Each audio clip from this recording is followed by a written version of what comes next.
This is just a sample of the audiobook. To get the complete audiobook, access the link posted in the first comment.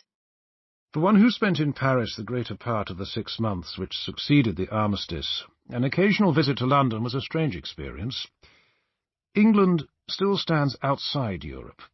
Europe's voiceless tremors do not reach her. Europe is apart, and England is not of her flesh and body. But Europe is solid with herself.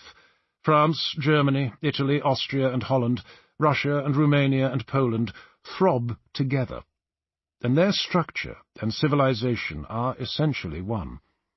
They flourished together.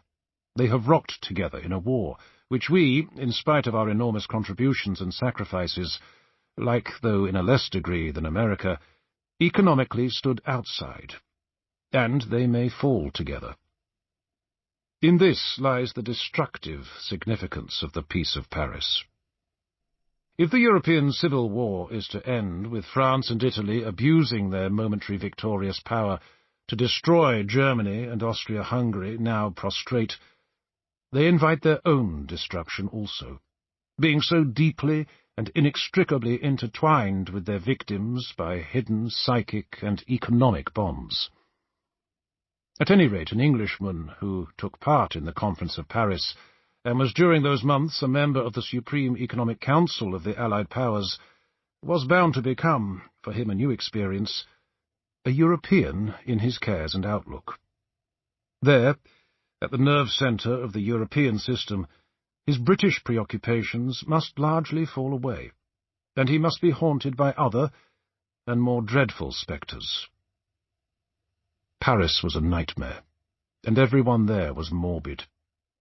A sense of impending catastrophe overhung the frivolous scene, the futility and smallness of man before the great events confronting him, the mingled significance and unreality of the decisions, levity, blindness, insolence, confused cries from without, all the elements of ancient tragedy were there.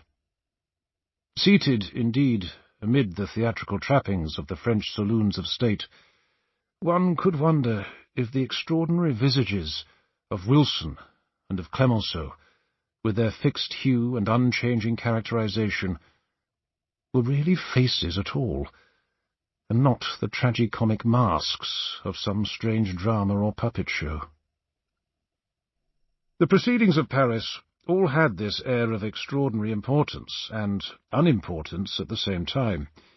The decisions seemed charged with consequences to the future of human society, yet the air whispered that the word was not flesh, that it was futile, insignificant, of no effect, dissociated from events.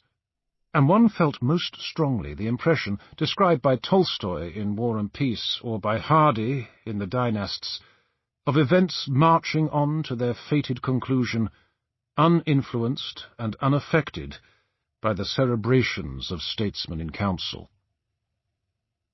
In Paris, where those connected with the Supreme Economic Council received almost hourly the reports of the misery, disorder, and decaying organization of all Central and Eastern Europe, allied and enemy alike, and learnt from the lips of the financial representatives of Germany and Austria unanswerable evidence of the terrible exhaustion of their countries, an occasional visit to the hot, dry room in the President's house, where the four fulfilled their destinies in empty and arid intrigue, only added to the sense of nightmare.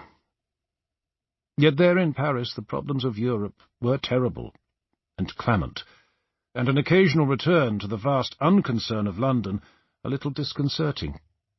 For in London these questions were very far away, and our own lesser problems alone troubling.